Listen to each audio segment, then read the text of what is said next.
got me alcohol. It was in the VIP section. I'm pretty sure it was vodka. Prince Andrew was like, let's dance together, and I was like, okay. And I just can't get my head around taking your teenage daughter to meet the Well, they knew him quite well. He'd attended their birthday parties. Welcome to Starfiles News. Today we are talking about one of the most explosive stories surrounding the British royal family and the Jeffrey Epstein scandal. The emails that have come out where Fergie talks in the most personal and cringe-inducing terms about her daughters to a convicted is just beyond excruciating. And in just 2 minutes, make sure you subscribe to Starfiles News and help us reach our goal of 1,000 subscribers. Now let's get into it. But the story does not stop there. Recently surfaced and leaked documents are now making an even more shocking claim, one that has sent shockwaves through royal circles and beyond.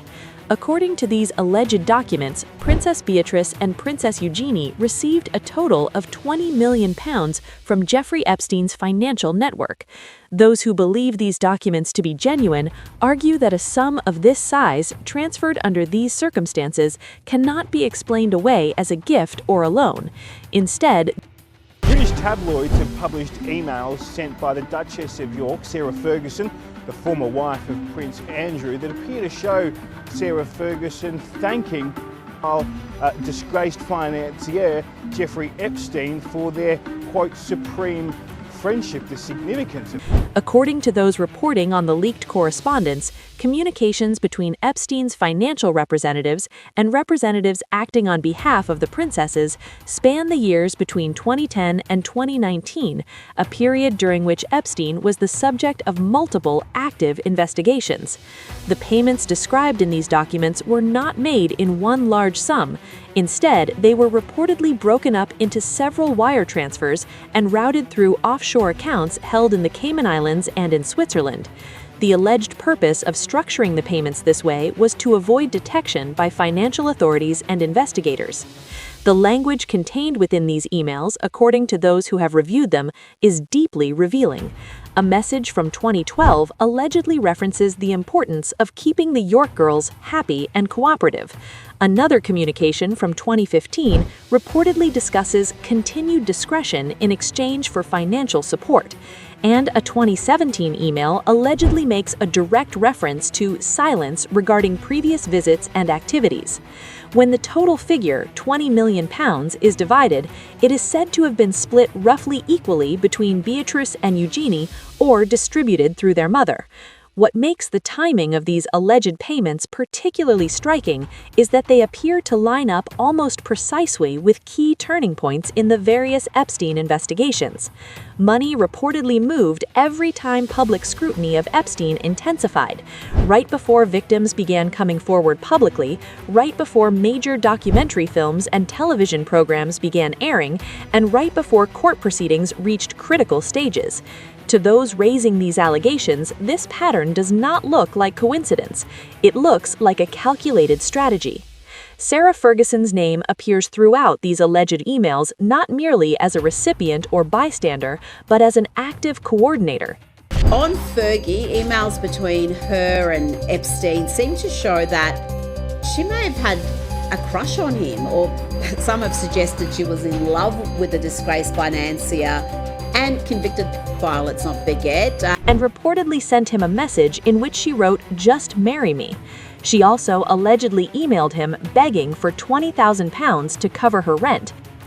According to the DOJ file cache made public Friday, Ferguson referred to Epstein as a legend and even wrote the line that is now dominating headlines, "Just marry me." Particularly shocking to many readers was an email in which Sarah Ferguson allegedly made a crude comment about her then 19-year-old daughter Eugenie, telling Epstein that she was waiting for Eugenie to return from what she described as a shagging weekend. In the email, Epstein reaches out to Sarah Ferguson asking about a possible trip to New York. Her response?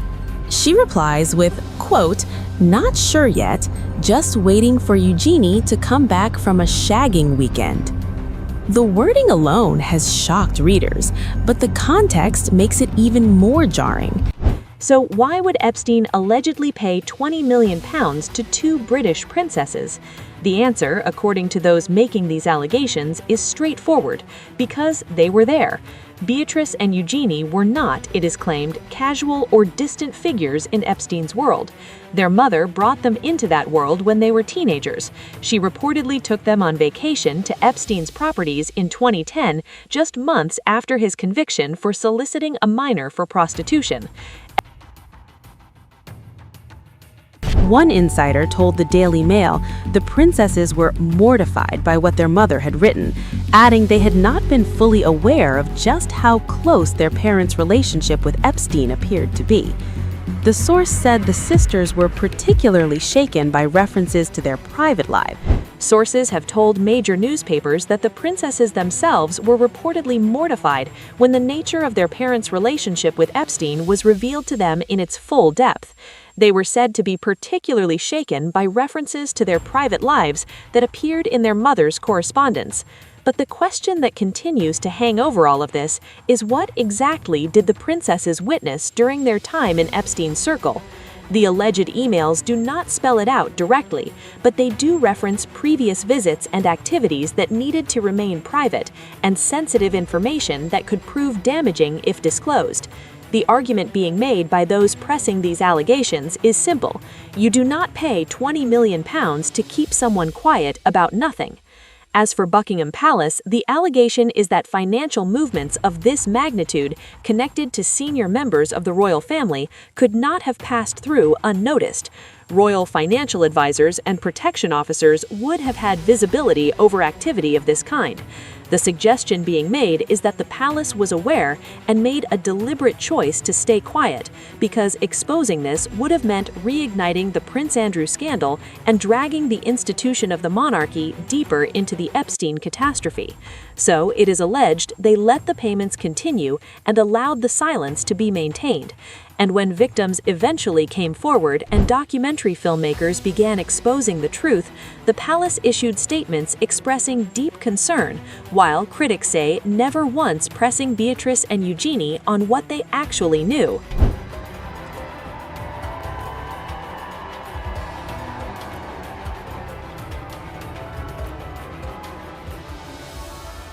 Neither Beatrice nor Eugenie has issued any public statement in response to these allegations.